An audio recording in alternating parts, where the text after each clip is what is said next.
Hi everyone, it's me. Welcome to Bookmas Day 7. Today we are actually going to be looking forward to next year, to 2026, because now is the time to start thinking about building our TBRs for the next year. You guys know me, I love TBR time. I think you guys also love TBR time. So we are going to talk about 26 books that are on my radar to read in 2026. And I think these books should be on your radar too. So yeah, we have 26 books to go through today. So let's just immediately get right into it. We're going to sort these by genre and then by release date. So we're going to go through fantasies first because this is definitely by far my biggest category of books that I'm looking forward to next year, which makes sense because I am like primarily a fantasy reader, I'd say. I've definitely been branching out into more genres, especially this year, and I've been loving that experience. But in terms of like knowing fantasy authors, I guess, and knowing what to expect for next year, I feel like I'm definitely most well-versed in fantasy, where in some other genres, I just kind of pick up books that I hear about other people talking about first. But the first fantasy on my list is actually a little bit of a cheat one because I've already read this book. I received an ARC. I was very lucky, but I think all of you need to read this book on January 20th when it releases. So this is The Poet Empress by Shen.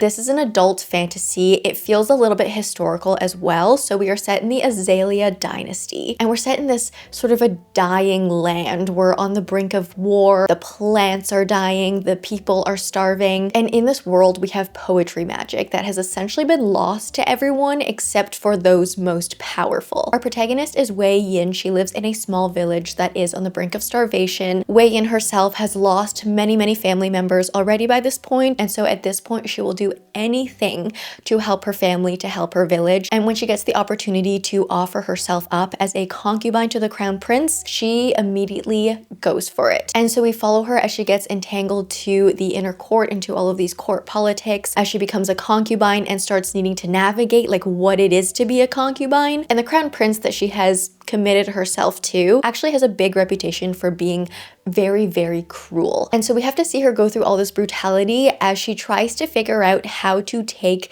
this kingdom down from within. So with that, we get a lot of getting to know a lot of the members of the royal family. We get our protagonist trying to learn this forbidden magic, this forbidden poetry magic. And this book was so beautifully written. It felt like a mythical tale. It's definitely very heavy. It's a very character-driven story, which I found very interesting because most fantasies I find to be more plot driven, but this one very much took the form of a character study, and I absolutely loved that about this book. We follow very complex characters. We really truly deep dive into them, and it's just such a beautiful story. Yes, I have read this book already, but I think this needs to be on your 26 for 2026. So that is The Poet Empress. I think it was stunning. It made me sob at the end. Again, it is very heavy. There's a lot of brutality in this one, so be prepared jumping into it, but it is beautiful and it will keep you guessing up until the end as to what you think our protagonist will do and as to what you think is actually the correct choice, like the good choice. The Poet Empress, a masterpiece. And now we're gonna move on to books that I actually haven't read. So these will actually be on, I guess, my 25 for 2026. But on the 17th of February, we actually have a new release from Heather Fawcett. And this one is called Agnes Aubert's Cat Shelter? Hold on. Agnes Aubert's Mystical Cat Shelter. So this is another cozy fantasy, and I was really on the fence as to whether or not I wanted to read another Heather Fawcett, because if I'm gonna be quite honest with you, the Emily Wilde experience for me was very mixed. I enjoyed the first book, and then it sort of just went downhill from there for me. So in my mind, I had kind of sworn off Heather Fawcett as an author, but after reading the premise of this one, I was like, I need to give this one a chance. So in this one, we follow a woman who runs a cat shelter set in 1920s in Montreal. So first of all, we have a cozy fantasy story with a lot of cats in it. Like, as a cat lover and cat owner myself, like, I'm immediately sold. We're also set in Montreal, which is in Canada, and I'm Canadian, so I love that as well. And I feel like the 1920s is such an atmospheric era that I want to read more books in. So just a great mix of different elements there. But yeah, we do follow Agnes and her cat shelter, but at the beginning of the story, she actually learns that her landlord is using her cat shelter as a front for this very renowned and disreputable magic shop. But not only that, he's very irritating, he's very self-absorbed, he's very chaotic and messy. He's actually a magician and failed dark lord, and on top of all that, he's very handsome.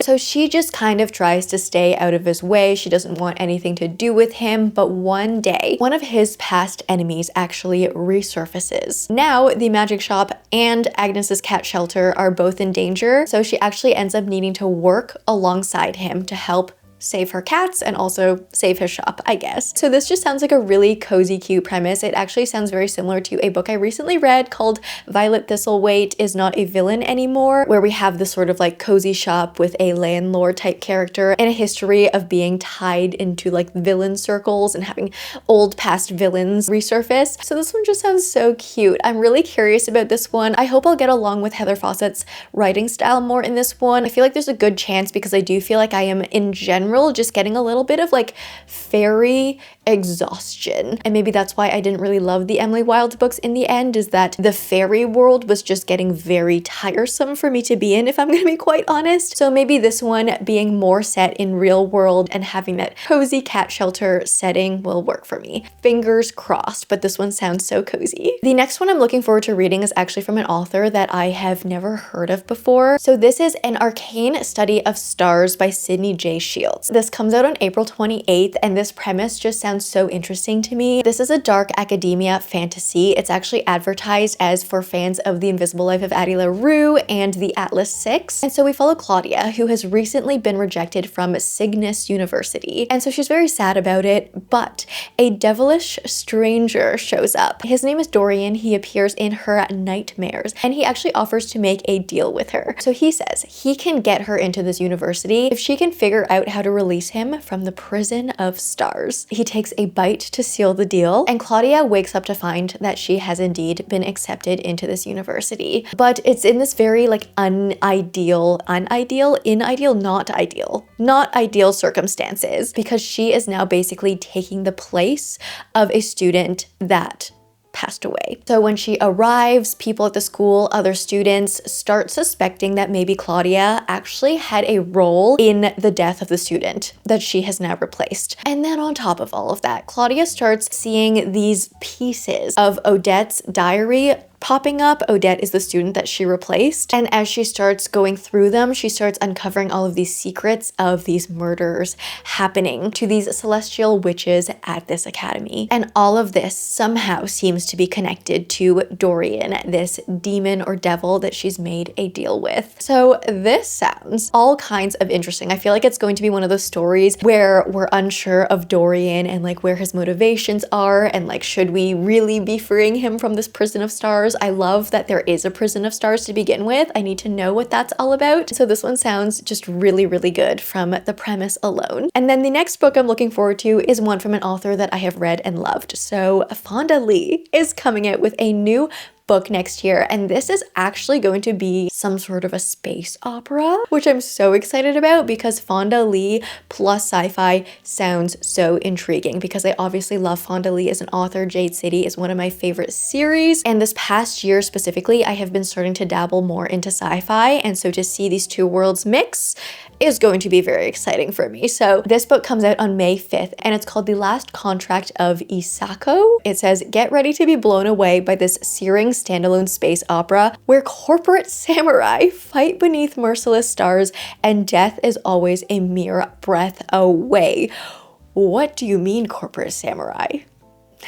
Okay, so in this one we follow Isako, who is a legendary swordswoman, which I love immediately, but every legend has to come to an end. So I think she's nearing her retirement in her career, and she's just planning to go out on a high note, just like step away. I think it says there's some frozen wasteland on her planet that you retire to. But just as she's about to do that, a competitor, a new client, actually gives her an offer to do a final mission. So she gets thrust into this world of corporate espionage, duty-bound deals, and shadowy secrets. And this just sounds so good. This just sounds so good. I have so much faith in Fonda Leigh as an author in general, and this premise sounds so fun. I really need to know how she does space opera. I really do. So I am so excited about this one. And then on the same date, so also on May 5th, Corland is releasing a novel called Verity Guild. I'm pretty sure this is a standalone romantasy. I don't think we know too much about this one. I haven't seen like a detailed plot synopsis, but from what I know know, this is going to be a dual POV story. We're following a high priestess and some sort of an investigator of the Senate or something like that. We have enemies to lovers vibes. I think we have some sort of a forced proximity within a locked palace, and we're set in an ancient Roman Republic environment, and that's pretty much all I know about this one. I've read the 5 Broken Blades trilogy by Corland, and I think her writing is very fast-paced, it's very addictive. It's honestly not my favorite writing in the world. I would describe it as just like kind of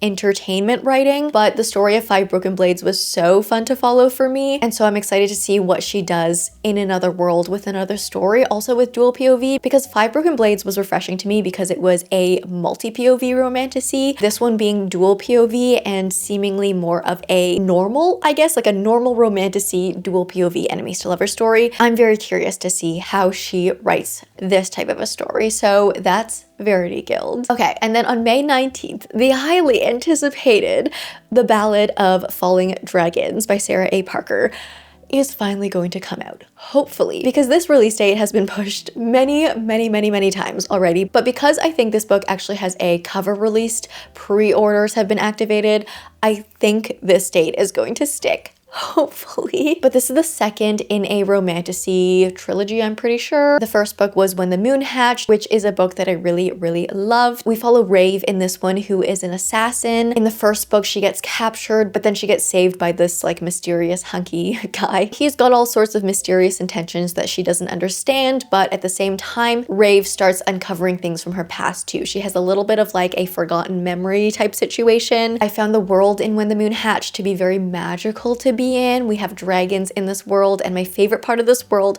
was the fact that dragons crystallize into moons. And so in the sky, we have like just hundreds, thousands of crystallized dragon moons, and there was something about that that felt so magical to me. Apart from that, we have elemental magic essentially that is based in hearing music, which is fun. And I'm just very excited to continue on in this book. I feel like this is one where gods will become characters themselves and hopefully will play a larger role in the series to come. That's The Ballad of Falling Dragons. I'm excited for the sequel. And then on May 26th, we have a fantasy that maybe I would describe as more of a magical realism, but we actually have The Midnight Train by Haig releasing. And this one is very interesting to me because I did read The Midnight Library years and years ago, and now to hear that there's another one that will be, I guess, a part of, I don't know if this is considered a series or more just a collection of interconnected books. I'm very interested to see how Haig sort of expands on this Midnight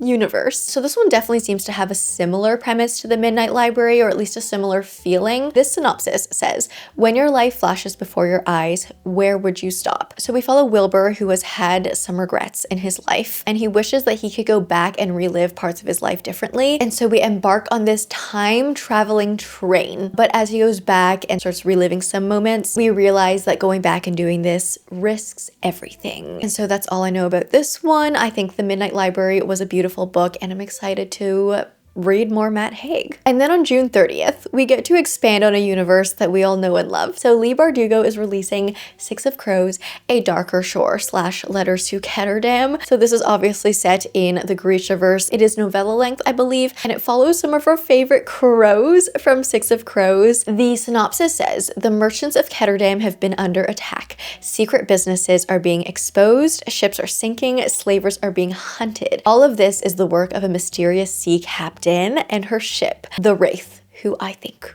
we know who the Wraith is. So now, 2 investigators are meeting to uncover the truth of what is happening.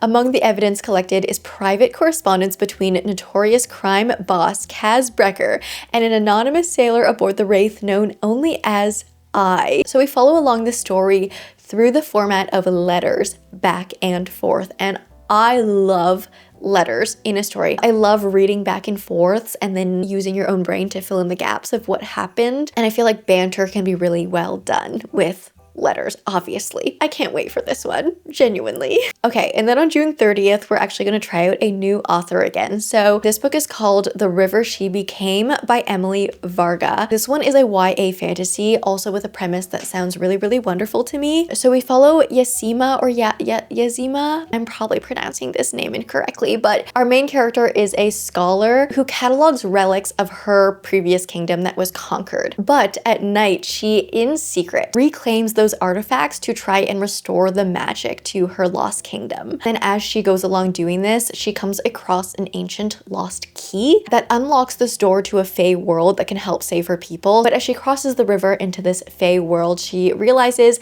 it's actually a very ruthless world that awaits her there, that's ruled by monsters that wear this beautiful skin. So this story just sounds like so much fun. I always love reading about a scholar type character. I love reading about characters that find strength in like non-combat ways. So I'm hoping that this will be a story like that. And I'm really curious to see what Emily Varga's writing will be like. Moving on July 28th, we will be getting a sequel to a book that I read this year. So this one is called Ruinous Ends by Ivy Marie. It's the second book to Immortal Consequences. This is a multi-POV romantasy, kind of a dark academia. We are set at a school that is set in purgatory. So we follow 6 students at the school, and this school is literally made up of just dead students. In this world, if you die, if you're at a certain age, if you qualify for the school set in purgatory, you actually get sent to the school instead of going straight into like the afterlife. You have to attend classes, and then on top of that, you sort of act as a spirit guide to guide other people to the other side. But at the school, every 10 years, we have this competition called the decennial, where students can go through a series of trials. And if you win, you either get to formally graduate and you become part of this prestigious magical elite, or you can choose to just venture over to the other side. You can choose to just be done.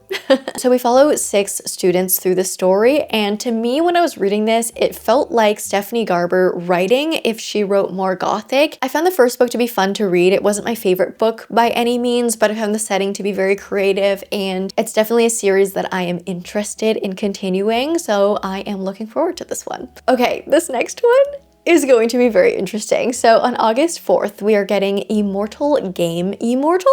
Why did I say that word so wrong? Immortal Game, written by Allison Saft. This is a YA sapphic fantasy, and this is based on chess, like magical chess, which makes me all kinds of excited because I've only consumed, I think, like 2 forms of chess-inspired media. That was The Queen's Gambit in show form, and then Check and Mate by Allie Hazelwood. And I love the idea of a chess story for whatever reason. It's so intriguing to me. But in this world, every 100 years, a small group of chess players are invited to this fairy world to play in this chess tournament.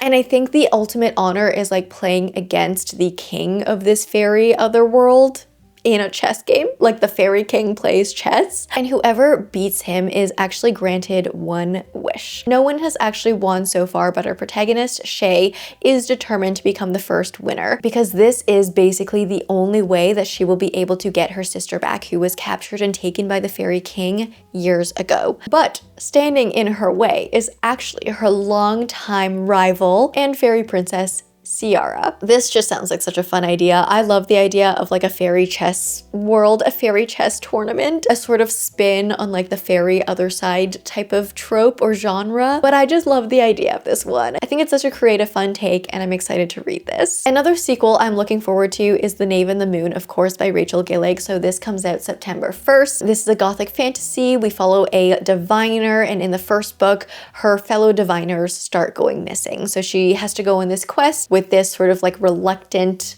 grumpy knight to solve this mystery and try and figure out what's happening to her diviner sisters. This world is so atmospheric. I love the way Rachel Gillig builds a magic system that is so creative. The story is filled with dreams, like prophecy or fate, of course. We have lots of omens and gothic villages, but also this very unexpected element of humor that I loved throughout the entire story. So I'm excited to get into this one. I really enjoyed The Night and the Moth, and I'm excited for this sequel, which I think will finish the series. Oh my gosh. And then also on September 1st, I'm gonna have a hard time figuring out which series to finish first because we are getting Dead Beat by Leigh Bardugo, which I'm so excited about. So this is actually the 3rd and final book to the Alex Stern series, also known as Ninth House. We've been waiting a very long time for this one because Ninth House and Hellbent came out a while ago. So long ago that I think Ninth House and Hellbent get sold together as a duology, but it's not a duology. There's a 3rd and final book coming out next year. But this is a dark academia fantasy. We follow Alex, who has had a very dark past. She's been always like mixed into sort of the wrong crowd. She's dropped out of school. She's surrounded by like drug dealers and into all of that. But one day she becomes the sole survivor of an unexpected,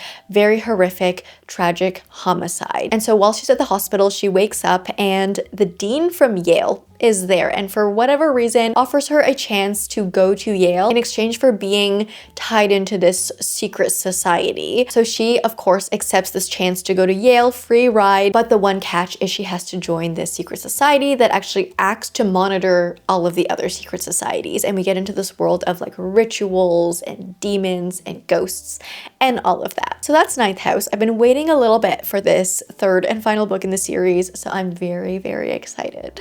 On October 6th, we are getting another Adeline Grace release, which I'm so excited about. So The Wretched Divine. This will be the first book I read from Adeline Grace that is not in the Belladonna series. We don't know too much about this one yet, but this is the first in the series. It's actually going to be an adult fantasy, which I'm very excited about because Belladonna was a YA romantasy, and I'm always curious to see how the writing of YA authors will change in their adult books. But this one is angels, demons, and Renaissance inspired, which sounds wonderful. I think Adeline Grace is great at creating an atmosphere. Belladonna was very much gothic, and I really loved the way she built this slightly magical world, and so I'm excited to see what she does with the Renaissance period and with all of this angel demon stuff. I think she has a lot of potential to write a very good adult fantasy book because she can really get moody and descriptive with her writing, so I'm very, very, very excited about this. Okay, we have a couple of fantasies that don't have release dates yet, but they are confirmed to at least be in 2026. So one of those is Victorious by V.E. Schwab. This one is honestly more of a sci-fi over a fantasy, but I'm so excited about this one. I love Vicious so much, which is the first book in the series. So this will be the third and final book. But in this one, we follow two students, Victor and Eli, who are academic rivals. They actually start experimenting with these weird things for a project at school. Things go wrong, and they actually both end up with these like superhero type powers. But this is not a superhero story because Victor and Eli are actually very morally gray characters, and they end up becoming these more like anti-superheroes, and we just follow them as they sort of become like enemies. We have this friends to enemies situation, and this story is just so entertaining because these characters, are not superheroes. They're not like using their powers to do good in the world. They're just like trying to live, but they keep continuing to cross paths, and every time they cross paths, like disaster. It is disaster. And I love the way V.E. Schwab has written these books. Her writing is definitely very different in this one compared to some of her other books. I find her to be quite a chameleon between her different sort of subgenres of fantasy or sci-fi that she writes, but I have loved every facet, every side of V. Schwab writing, and I can't wait for this one, you guys. I'm so excited. And then also in 2026, we are going to be getting a Jax and Evangeline novella by Stephanie Garber. So this is of course set in the Once Upon a Broken Heart world. I am so excited to dive back into the Magnificent North. This is just going to be a fun YA romantasy novella based on, some of my favorite characters ever. I don't have too much to say about this one because we don't know too much about this one. It's one that Stephanie Garber has just announced, but we haven't really heard too much more about it. So I'm wondering if this one will be another sort of holiday novella attached to some sort of a holiday throughout the year, similar to like Spectacular that was in the Caraval universe. I just hope that we have a little bit more story in this one, but I love Stephanie Garber writing. I love her whimsy. I love these like fairy tale worlds that she creates, and I just want to see my favorite characters again. So that is our untitled so far Jax and Evangeline novella. And then my last fantasy on this list, that was a big category, but yeah, I know more fantasy authors, so I feel like I just look forward to more fantasy books, although I do plan on reading more of a variety of books next year. But The Fox in Winter by Antonia Hodgson will be out sometime next year. So this is a high fantasy. It's the sequel to The Raven Scholar, which is a wonderful fantasy set in a world where people affiliate to certain guardians, and each guardian takes the form of an animal. So we have the ravens, the foxes, the bears, the hounds, the oxes, the dragons, etc. And each of these animals represents a different lifestyle, a different way of learning, a different work ethic, and different career paths. And also in this empire, we have a ruler that can only rule for 24 years. And at the end of the 24 years, they have to step down. And to select the new emperor, we get a series of trials where one contender from each animal faction competes for a chance to become a new emperor. And this was one of those stories where I thought the trials were very well done. They were very not straightforward trials, very creative, very themed, where even as you were going through the trials, trials, you did not know what the point of the trial was. You did not know exactly what you had to do to win the trial. You just got plunked in there. You knew the theme. You knew like, oh, this was the fox trial or this is the raven trial. And you just had to figure it out as you went. This was a really wonderfully written fantasy. We have an animal companion. We have a very creative take on trials. We have a murder mystery and a little tiny subplot of romance. And I think the way all of these elements just fit into each other was very well done. Like the balance of everything felt very cohesive. So I'm very much looking forward to the sequel to The Raven Scholar, but I'm waiting for an exact release date. And that concludes my gigantic fantasy list for next year, but we're gonna move on to some romances that I'm looking forward to. Number 1, releasing on March 3rd is No Matter What by Cara Bastone. I have really grown to love Cara Bastone's writing. I read Ready or Not and Promise Me Sunshine by her this year, which I think are her only other 2 books out so far, but I really appreciate her balance between plot, personal development, alongside romance. But for the synopsis of this one, we follow Roz and Vin. 1 year ago, they survived a traumatic car accident, and ever since then, their marriage has not been the same. They can't look at each other, they can't sleep in the same bed together, but Roz is holding out hope that things can change, and maybe they just need a little bit more time, until she discovers that Vin has signed a new lease and is planning on moving out. So what does Roz do? She ends up joining a figure drawing class to also help her get her mind off things. She's been going on these adventures with her best friend Raffi that has been helping, but that also gets us in a little bit of a sticky situation because Raffi is also actually Vin's brother. And to make Roz's emotions even more complicated, her soon-to-be ex-husband, Vin, is still being very, very kind to her. With all of these things going on with this impending separation, he is still being very, very kind to her. So I think Roz is just kind of in this weird situation where she's torn between multiple things. She's in this in-between stage, and I find that Cara Bastone is really good at writing characters that are in these in-between stages. Like Ready or Not was an unexpected pregnancy story. In Promise Me Sunshine, we followed a character that was going through a lot of grief. So this one seems very similar to that idea where we're stuck in the situation of like a maybe separation, a maybe divorce, and we're kind of in this gray area of trying to figure out what happens next. I honestly, from the plot synopsis, don't really know who the love interest is going to be. Like, are we gonna go back with Vin? Are we gonna go with Raffi?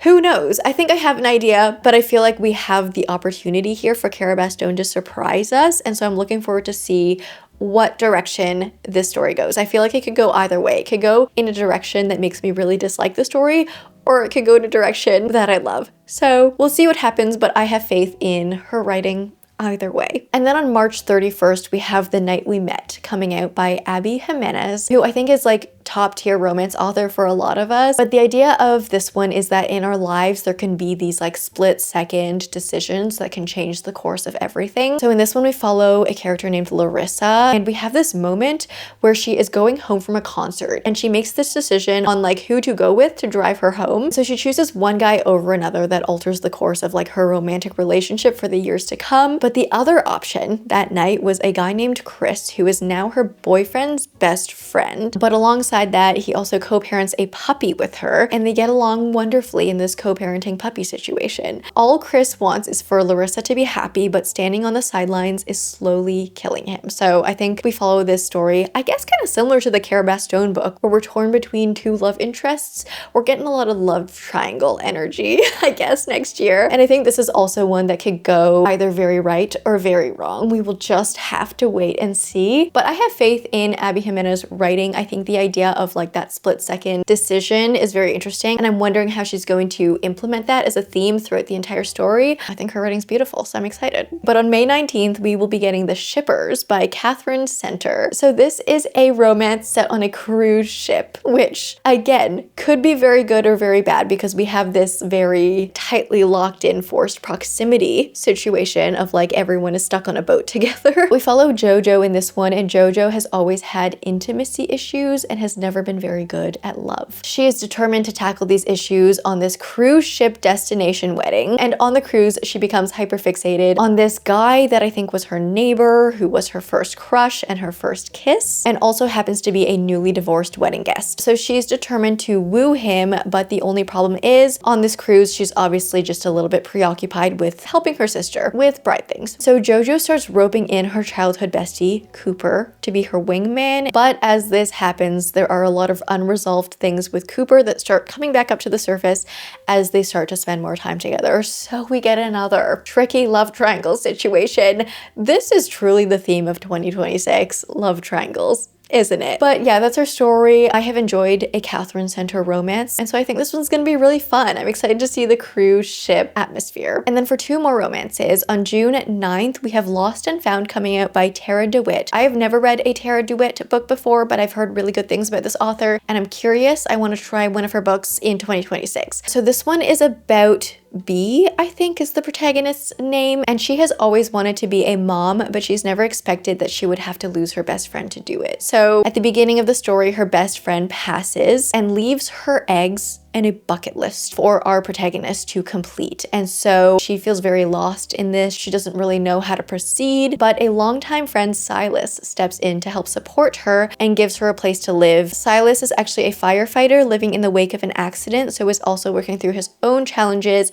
And so we see these 2 friends come together, help each other out, and a new beginning comes out of the ashes of the past. I love a good adult romance where 2 characters help each other in a balanced way and help each other overcome their current situations. So I think the story has a lot of potential. It sounds like a romance book that I will love. And I also love the idea of a bucket list to complete. I think it really helps drive a romance story and helps with pacing. So I'm excited to read this one. And then our last romance on the list comes out June 16th. This is The Someday Garden by Ashley Poston, which is another one of her magical realism romances. This one is loosely based on The Secret Garden, I'm pretty sure, which is very exciting. But in this one, our main character is a gardener, and she gets a temporary job in Maine to revitalize the grounds at Lilymore House. But when she arrives, a door starts appearing in different places. And when she goes through this door, she realizes it leads to a secret unfinished garden with a man trapped inside. And then there's just a lot of weird things going on in this house. No matter how much she tries to nurture the grounds and recover the gardens, the foliage will not cooperate. And so with the help of one man outside of the garden and one man stuck inside the garden, she just tries to continue to save this house and restore it back to life. So this sounds really, really good. I always love a good magical realism romance by Ashley Poston, and so I'm really excited about this one. I love the secret garden idea. I love like the one man inside, one man outside idea, and I think this one's going to be a wonderful read. Okay, moving on to some of our other categories. I have one book in the fiction category. I feel like fiction is always hard for me to like look forward to see what I want to read this far in advance. I honestly get a lot of my fiction recs from Book of the Month. Personally, so I kind of just wait to see what a book of the month fiction selection will be, and that's honestly where I have discovered some of my favorite fiction novels. But for the one fiction that I'm looking forward to in advance, it is of course one by R.F. Kuang. So it's going to be her first lit fic. It will be published September 1st, and it's called Taipei Story. She has mentioned that this is going to be a love story, a coming of age story, and it is based on our protagonist who goes to Taipei for the first time to study abroad, but she's never learned Chinese. And so I think it's going to be a story of her reconnected to her roots, like getting to know more about her heritage, which is also always a type of story that I love reading about. And also in the plot synopsis, it's a very small plot synopsis, but I think her grandfather also unexpectedly passes away. I just love this type of a story. It just has all the ingredients of something that I love, something that I think I can personally connect to as someone of also Asian Chinese descent, and I'm really excited to see R.F. Kuang write a literary fiction. I think she's already proven herself to be good with literary fiction and historical fiction, writing something like The Poppy War, Babel. Those books to me felt very historical or literary fiction with magical twists in them, of course, but I'm really excited to see her write in a truly real world setting in a true lit fic category. I think this one's going to be beautiful. I am also excited to see her write a more serious book again, because I think her more current releases like Yellowface and also Catabasis both had this sort of like cheeky, quirky feeling to them, and I love that. I loved both of those books, but I'm excited to see her, I think, write something a little bit more like true to the heart, like deep into the heart type stories. So I think this is gonna be wonderful. I am predicting tears with this one. I am looking forward to one thriller next year. So on April 7th, we are getting the release of The Ending Writes Itself. This is by Evelyn Clark, which is actually a pseudonym for V. Schwab and Kat Clark writing together as a collaboration. I'm excited. I'm excited to see V. Schwab writing in a thriller genre. I've never read a Kat Clark novel before, but I think this premise sounds really wonderful. So we follow 6 authors that are invited to a private island owned by a reclusive genius writer known for his iconic protagonists and fiendish twists. But when they arrive, they find he is dead. And his last book is unfinished. They realize that in desperation, this author's team has actually summoned this group of authors to this island in hopes that one of them can finish his book, but they only have 72 hours. And while this is happening, everyone starts getting these suspicions of like, how did he die? Was this a murder? Is there someone on this island who did it? And so I guess they're trying to finish the story, but at the same time trying to figure out what actually happened. And this sounds really, really wonderful. I love the twist of the private island thriller mystery book. I think this confined space of like a whodunit type of situation always really works well. And I love the twist of like, we're following authors. Like authors writing about authors, I think works because authors know authors. Clearly, like they know how authors function and operate, and I think this one's gonna be a really, really fun mystery thriller read. And then my last book on this list is actually a horror. So on March 17th, we are going to get You Did Nothing Wrong by C.G. Drews. This is a gothic horror, and C.G. Drews is a pretty new author to me. I've only read their book Hazelthorn this year, but I really, really loved their writing in Hazelthorn. So I'm excited to jump into another one from them, but this one follows Elodie, who is a single mother to her autistic son, Jude. One day she meets Bren and is completely charmed by him. He whisks her away to an old family house that he's renovating, and she thinks she's got it all now. She's living her best life. She now has a husband. She's got her son with her. She has this house. But suddenly her son, Jude, starts claiming that he can hear voices coming from this house, coming from within the walls. And he mentions that these voices are saying that the renovations are hurting the house. And so as Elodie investigates, things start getting weirder and creepier. And I think this one's gonna be really good because Hazelthorn had a very similar premise where we were set in this house that had its own sort of spirit and personality and character. This one feels like it has a similar take on a character house, but with a very different story. And I think this is just like an environment, a trope that C.G. Drews does very well. So I'm excited to see what happens. So I'm looking forward to it, and I am hoping honestly to dive a little bit more into the horror genre next year, apprehensively. We'll see how it goes. I really enjoyed Hazelthorn, and I do have a few other horrors that are kind of like on the top of my radar, but we'll see what we get to next year. But that being said, those are 26 books that I'm looking forward to reading in 2026. I think we have a good list of anticipated releases that are coming out. That's going to be it for today for Bookmas Day 7. I hope you enjoyed this one. If you did, please leave me a like and a comment. If you don't know what to comment down below, let me know what you're looking forward to reading next year in 2026. If you like me, subscribe, do that bell thing, and I will see you in the next one. Bye!